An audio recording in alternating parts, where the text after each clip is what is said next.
সব ধরনের মাছের সরবরাহের প্রভাব পড়েছে স্থানীয় বাজারে।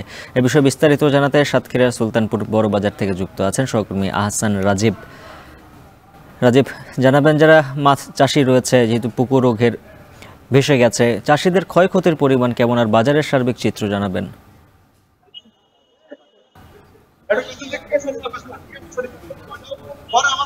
উজ্জ্বল, গত 14 তারিখ থেকে গত সেপ্টেম্বর মাসের 14 তারিখ থেকে এখন পর্যন্ত মোট 4 বার এখানে কিন্তু নিম্নচাপের কারণে ভারী বৃষ্টিপাত হয়েছে, যার কারণে সাতক্ষীরার শহর এবং আশপাশের যে সমস্ত এলাকা রয়েছে এই সমস্ত এলাকা কিন্তু জলাবদ্ধ। একসাথে এই সমস্ত মাছের ঘের ছিল, বিশেষ করে চাষের মাছ যে সমস্ত এলাকা চাষ হয় সেই সমস্ত ঘেরগুলো কিন্তু ভেসে গেছে, যার কারণে এখানকার বাজারগুলো রয়েছে বাজারগুলোতে কিন্তু মাছের সরবরাহ কিছুটা ঘাটতি দেখা দিয়েছে।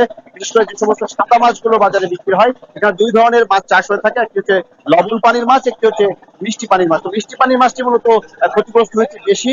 এই মিষ্টি পানির যে ঘেরগুলো সেগুলো কিন্তু ভেসে গেছে, যার ফলে বাজারে মাছের এখন সংকট দেখা দিচ্ছে। এখানকার বাজারগুলো ঘুরে আমরা যেটি দেখেছি, ব্যবসায়ীরা যেটি বলছেন যে বাজারে বর্তমানে কিছু পরিমাণে মাছ আসছে, যেটি অন্যান্য সময় বিপুল পরিমাণ মাছ আসতো সেটি কিন্তু কমে গেছে। একই সাথে এখানকার মাছ চাষিরা তারা যেটি বলছেন তাদের ঘেরগুলো ভেসে যাওয়ায় তারা কিন্তু বাজারে মাছ তুলতে পারছেন না। যাদের ঘেরে সামান্য পরিমাণ মাছ রয়েছে সেগুলো তারা এখন ধরতে পারছেন না অতিরিক্ত পানি থাকার কারণে।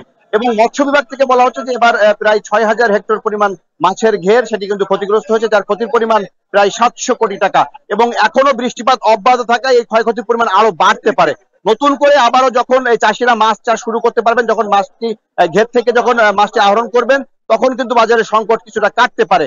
এখানকার আমরা কয়েকজন মাছ চাষির সাথে কথা বলেছি, তারা যেটি বলছেন যে এখন যেহেতু ঘেরগুলোতে পানির পরিমাণ বেশি, সেই পানিটি যখন কমে যাবে তখন তারা নতুন করে আবারও মাছ ছাড়তে পারবেন। তারা কিন্তু ক্ষতিগ্রস্ত হয়েছে, সেই ক্ষতি পুষিয়ে উঠতে তাদের কিছুটা সময় লাগবে। এদিকে বাজার ঘুরে আমরা যেটি দেখতে পাচ্ছি, বাজারে কিন্তু প্রতি কেজি মাছের দাম 50 টাকা থেকে 100 টাকা পর্যন্ত কিন্তু কেজিতে বেড়েছে।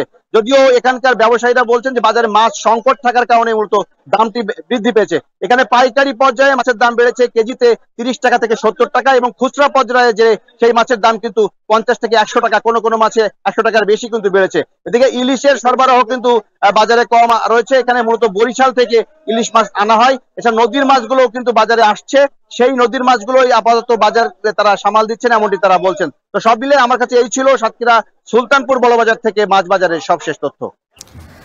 সাতক্ষীরা থেকে যুক্ত ছিলেন সহকর্মী আহসান রাজীব। দেখছেন এখন বাণিজ্য।